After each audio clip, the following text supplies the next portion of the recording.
Story time about how I tricked my ex into paying for all of my plastic surgery. Disclaimer, this is not my story time. I repeat, this is not my story time. It was sent to me on Instagram. A little backstory. I met my ex at the gym. He was actually my personal trainer. He was in really good shape while I was definitely out of shape and pudgy. He motivated me to work out and lose weight. I quickly realized I had a major crush on him. So after a full year of training, I had lost about 30 pounds. I felt really good about myself. So I mustered up the courage to tell him that I had a crush on him. But unfortunately, he told me that he never dated clients. Then he said that we still had a lot of work to do on my body anyway. It was a punch to the gut. I decided I needed to get a new trainer because of what he said and because obviously I had a crush on him. Well, it just so happens that I landed in my dream job. I started making a lot of money. He followed me on Instagram and he started noticing it. I moved into a better apartment and I got a new car. I also got lip filler and cheek filler. That's when he calls me up and asks me on a date. I said yes right away. You'll never guess what happened next. Part 2 is up. Once he saw I had money, he asked me out on a date. I had been crushing on him for more than a year, so I said yes. Disclaimer, this is not my story time. It was sent to me on Instagram. We set up a date and it went really well. He paid for dinner and congratulated me on all my success. After that, we started hanging out almost every single weekend. And about a month later, he asked me to be his girlfriend and I was so happy. I had my dream job, I lost weight, I looked damn good. And I got the perfect boyfriend too. But this is when he got toxic. He would start to criticize little things about my body. For example, I had a little bit of fat on my stomach and he would point that out. Or he would point out that my boobs weren't that big. And like I said in part 1, he was a trainer, so he had abs. Made me feel self-conscious, so I never got undressed in front of him. Then one day he suggested I go to a plastic surgeon. He even looked up a few in my area. Part 3 is my boyfriend actually suggested I go to a plastic surgeon because he didn't like that my boobs were small and that I had a bit of a tummy. Disclaimer, this is not my story time. It was sent to me on Instagram. I got extremely offended, of course. Then he acted like what he said was completely normal. I told him that I love my body as it was. Then he said that I still needed to do a lot of work on it. Then he insinuated that his girlfriend needs to look just as good as he does. In other words, he thought he was better looking than me. So I thought to myself, okay, sure. Let's go to this plastic surgeon. But I was gonna find a way to make him pay for it. You see, at this point I was paying for a lot. I would pay for our dates and dinners. He would even sometimes ask me for gas money. We went to the plastic surgeon and I decided to get my boobies done. So I told my boyfriend that all my money was tied up in investments, that I needed him to loan me the money. He said, yeah, sure, and he transferred the money. I got the plastic surgery and it looks amazing. I've since moved to another city, blocked him on my phone and on social media, and he hasn't been able to find me. I mean, I think he kind of deserved it, but I also feel guilty. What should I do? Story time about how I faked a pregnancy to get my boyfriend to marry me.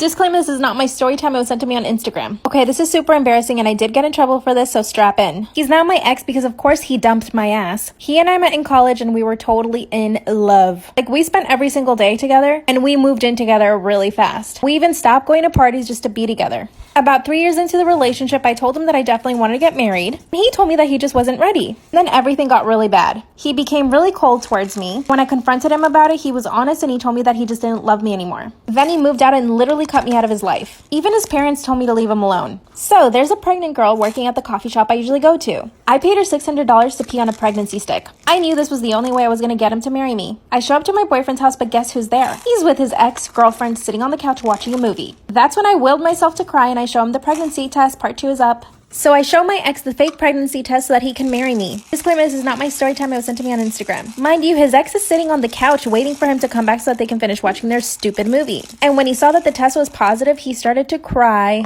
I told him that we had to talk and he told his ex to leave. Then he tells his parents to come into the room and his mom also started to cry when she saw the pregnancy test. I couldn't really tell if they were happy tears or if they were like, oh no tears. That's when I told him that I fully expected him to ask me to marry him. I even told him that I was 2 months along so we could start planning the wedding. That's when he told his parents that I was right. Then he asked me to marry him. I knew that I got what I wanted, but I had no idea how I was going to fake this pregnancy. A few days later, he moved back into our apartment. He started painting the guest room so that it could be the nursery. But here's the worst part. A month later, I was still not able to get pregnant. I didn't know what to do, so I started eating a lot of food to fake the pregnancy bump. I would eat McDonald's for breakfast and Taco Bell for dinner. Part 3 is up. In order to fake the pregnancy, I had to gain weight. So I started eating tons of food. I would have pizza every other day. I ate 2 pints of ice cream a day. And every time I passed by a fast food place, I would pick up something to eat. I was gaining a little bit of weight, so people believed me when I said I was pregnant.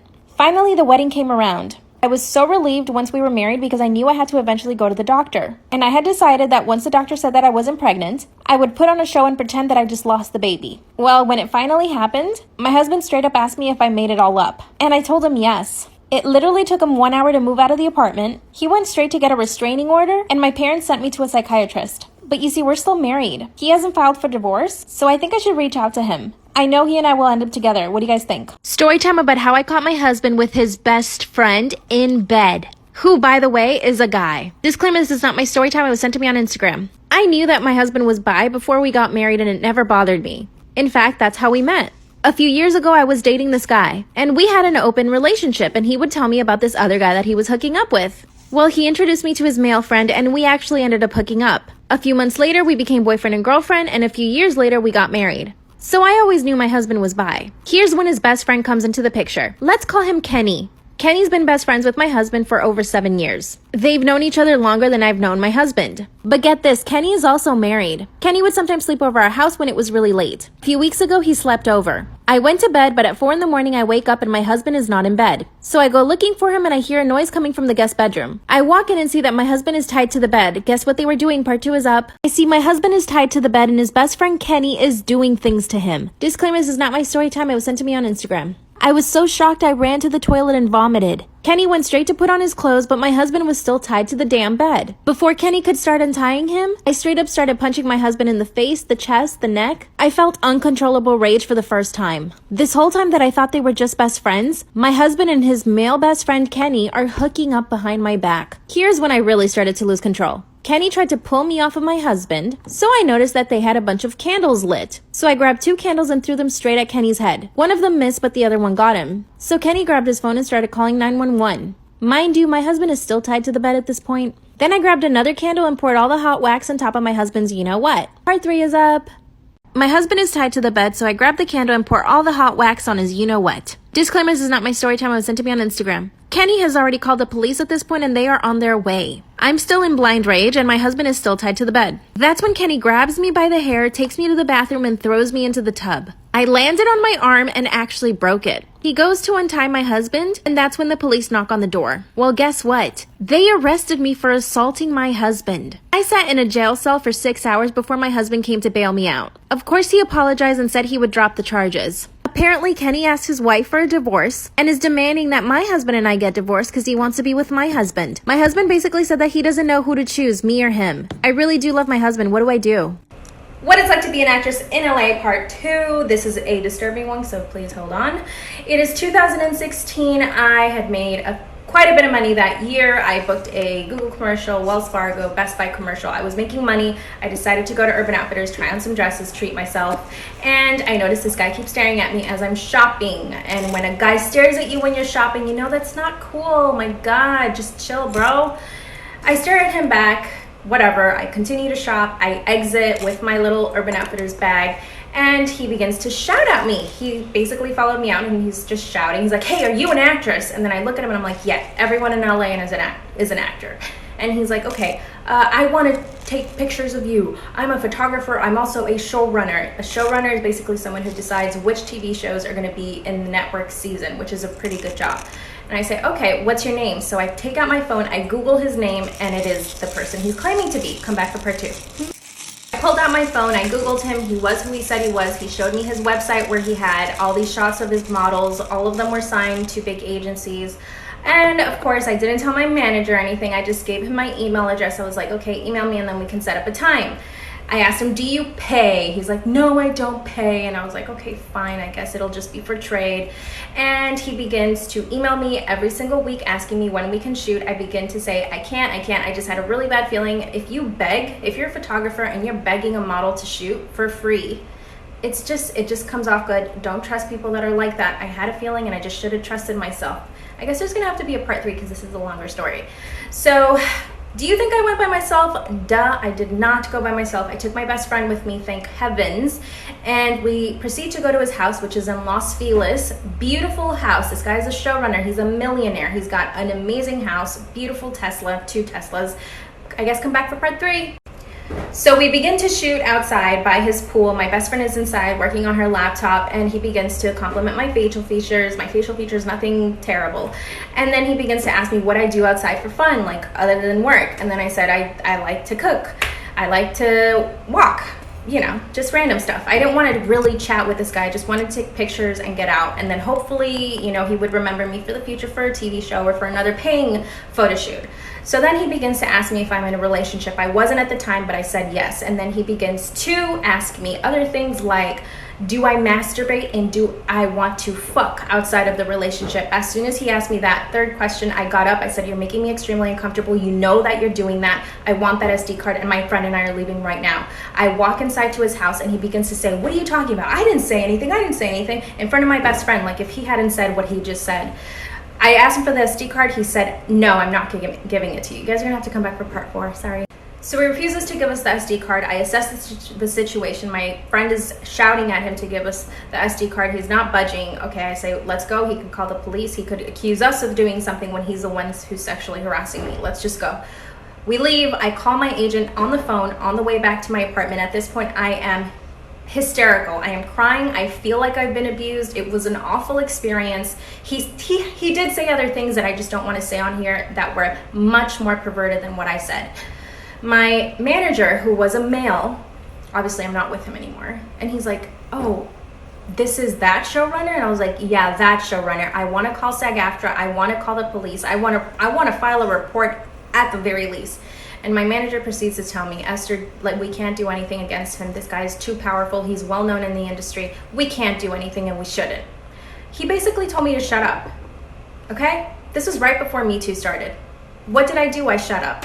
A few weeks ago, some guy followed me home because he catcalled me from his car and I wouldn't pay attention to him, so he followed me home. So I got a self-defense keychain. I've got pepper spray, I've got this pen that you can actually hurt someone with, or you can break your car window, and this little personal alarm. If you pull this, it's going to sound. Let's do it. It also has this little light. This is from a brand called Power of Beauty. It's female owned, which is amazing. It even comes with a glittery hand sanitizer and a lip gloss. Gorgeous. So the next time a guy tries me, let's see what happens. By the way, the guy that followed me home actually didn't see where I lived. Luckily, there's a police station close to where I live, so I drove straight there. Don't get me wrong, I was freaking scared, but the whole time I literally kept my head straight on. I was just like, okay, this is what you're gonna do. Don't freak out. Don't let him intimidate you. Just go straight to the police. And yeah. Come try me, bro! They also sell cute hair ties.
gì chưa?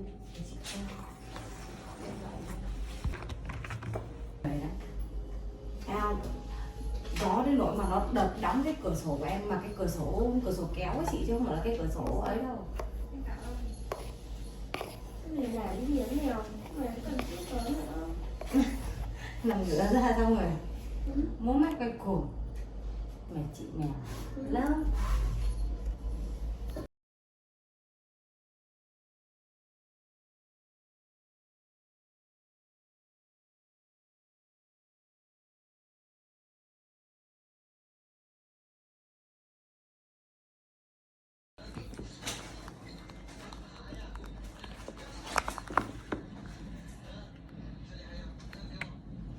Mày lên đi, sẽ có lạnh không nào, lên đây.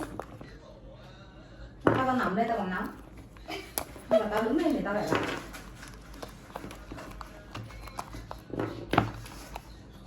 Đi làm gì à? Không thấy cơm mèo. Quên nhỏ lên chút nữa.